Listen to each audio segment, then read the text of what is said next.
On a flight to Hawaii, the flight attendant called for a doctor. A man immediately stood up, instructing a passenger with chest tightness to take deep breaths and advising the lady to seek medical attention after landing. Everyone praised him for his competence. But he wasn't a doctor at all, just a medical student who hadn't passed his licensing exams. Burdened by debt and contemplating suicide to settle his debts with insurance money, "Is there a doctor on board?" was the phrase he most wanted to hear, which is why he couldn't resist standing up. Just as he returned to his seat, the flight attendant reported the patient hadn't improved. The wife produced a diagnosis: ischemic heart disease requiring a drainage procedure. Feeling guilty, the man couldn't confess and instead demanded an anesthesiologist and nurse. To his surprise, they actually found two people: a nurse who claimed to have cared for 30 patients and an anesthesiologist who had performed heart surgeries. They looked like industry experts, but one was actually a bar hostess and the other a comic book editor, both imposters. The man then claimed surgery was impossible on the plane and demanded a return flight. Suddenly, an older man pulled out a knife and took a flight attendant hostage, forcing the plane to continue. But it wasn't a knife, it was the wing of a model airplane. The man was just a vacationing office drone.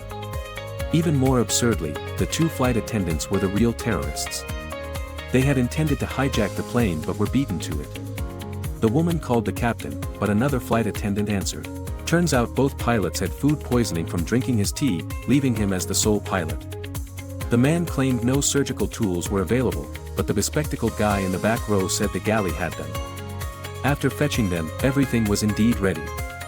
"Madam," pleaded, "please save him." Exactly what he wanted to hear, so he decided to operate. But Madam was just a leftover woman who craved being called Madam. During the operation, turbulence hit and the nurse and anesthesiologist worked poorly together. The man asked the bespectacled guy how he knew about the instruments. The guy claimed to be an air guitarist, but he was actually a real doctor who had abandoned medicine due to a medical accident. He had been mistaken for a doctor by a bratty kid and was just pretending. The man nearly broke down and confessed, but the brat suddenly praised the bespectacled man's playing, prompting applause throughout the cabin. Forcing himself to continue, the man proceeded with the operation while a flight attendant knocked out the fake hijacker. Soon, he declared the surgery a success, though lacking experience, he had no idea if it truly worked.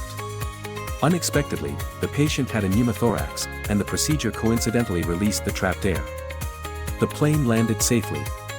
The old man enjoyed his vacation. The terrorists got to do their real job, and the man became a hero.